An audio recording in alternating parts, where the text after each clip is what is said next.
نبوت اور رسالت کا ایک سلسلہ چلا آ رہا تھا. پہلے انسان حضرت آدم بھی نبی تھے کہ نہیں تھے؟ نہ معلوم کتنے انبیاء آئے ہیں. ایک روایت میں 1.25 لاکھ کی تعداد ہے. کتنے رسول آئے ہیں؟ قرآن مجید میں زیادہ زیادہ 25-30 کا تذکرہ ہے کل انبیاء اور رسول کی جماعت. لیکن آئے ہیں رسول کہتے 313 آئے ہیں. لیکن آخری نبی آخری رسول محمد صلی اللہ علیہ وسلم. اور یہ جو ختم نبوت ہے اس کے معنی صرف یہ نہیں ہے کہ ایک چیز ہموار طریقے سے چلی آ رہی تھی ایک جگہ آ کے ختم ہو گئی. نہیں، نبوت اور رسالت تدریجاً ترقی کرتے ہوئے بلندی کے منازل طے کرتے ہوئے اپنے نقطۂ عروج کو پہنچ کر ختم ہوئی. یہ تکمیل رسالت اور تکمیل نبوت یہ فضیلت محمدی کی بنیاد ہے صلی اللہ علیہ وسلم. لہذا آج میں نے جو دن میں بات عرض کی تھی، رسالت کی تکمیل کا سب سے بڑا مظہر کیا ہے؟ کسی اور رسول کی دعوت اور تبلیغ اور تنظیم اور جہاد اور جد و جہد کے نتیجے میں اللہ کا دین غالب نہیں ہوا سوائے محمد الرسول اللہ صلی اللہ علیہ وسلم.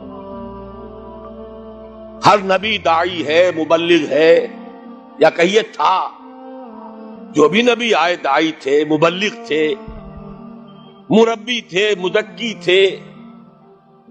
لیکن محمد الرسول اللہ صرف داعی نہیں، صرف مبلغ نہیں، صرف شاہد نہیں، صرف مبشر نہیں، صرف نذیر نہیں، صرف داعی اللہ نہیں، بلکہ اللہ کے دین کو بالفعل قائم کرنے والا. زمین و آسمان کا فرق. تکمیل رسالت کا مظہر ہے اظہار دین الحق علی الدین کلہ. اور قرآن مجید میں 3 جگہ اعلان ہوا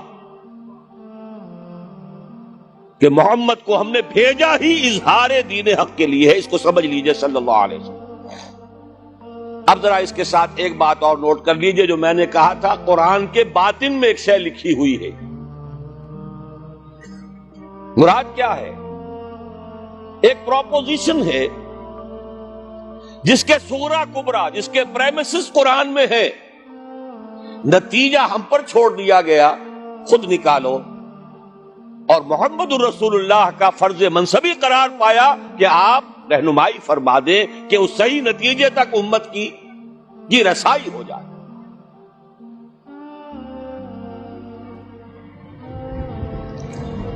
دوسری آیت جو ہے جس سے سورہ کبریٰ مکمل ہوتا ہے، 5 دفعہ قرآن میں یہ مضمون آیا ہے، 5 دفعہ، لیکن الفاظ بدل بدل کر آیا ہے.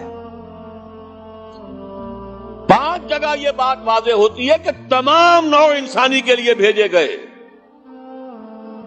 واحد رسول اللہ کے، جیسے واحد رسول اللہ کے وہ ہیں جنہوں نے دین حق کو بالفعل غالب کیا، فرد واحد سے دعوت کا آغاز کیا.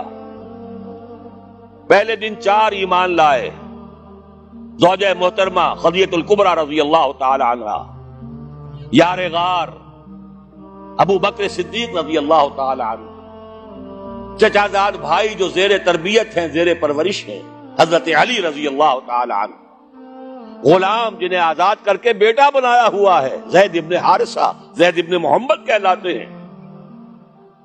1 جمع 4 5 ہوئے. 10 برس میں بمشکل 125 ہوئے. لیکن اس کے بعد وہی جو گلیوں کی تبلیغ کر رہا تھا، جو گھر گھر پر جا کر دستک دے رہا تھا دعوت و تبلیغ کے لیے، وہی پھر بدر اور حنین میں فوجوں کی سپہ سالاری کا ذمہ دار بھی ہے. اور وہی جو سن 8 ہجری میں 10 رمضان المبارک کو فاتح کی حیثیت سے مکے میں داخل ہوا ہے. اور اگلے 2 سالوں کے اندر اندر پورے جزیرہ نما عرب پر اللہ کا دین غالب ہو گیا. جاء الحق وزهق الباطل ان الباطل كان زهوقا. اذا جاء نصر الله والفتح ورأيت الناس يدخلون في دين الله افواجا. اللہ کا دین کا غلبہ یہ ہے، اس کی کوئی اور مثال نہیں ہے سوائے محمد الرسول اللہ کے. نہ حضرت ابراہیم کی زندگی میں، نہ حضرت عیسیٰ کی زندگی میں، نہ حضرت موسیٰ کی زندگی میں، نہ حضرت نوح کی زندگی میں۔ اولو العزم من الرسل تو یہی شمار ہوتے ہیں۔ زیادہ سے زیادہ دو اور شریک کر لیجئے، حضرت ہود اور حضرت صالح۔ اولو العزم من الرسل تو حقیقت میں 5 ہی ہیں۔ نوح پہلے، محمد آخری صلی اللہ علیہ وسلم، درمیان میں ابراہیم، موسیٰ، عیسیٰ۔ یہی وجہ دیکھیے سورہ شورا کی آیت میں پہلے حضور، حضرت نوح، پھر حضور، اور پھر درمیان کے 3۔ شرع لکم من الدین ما وصی بہ نوحا اول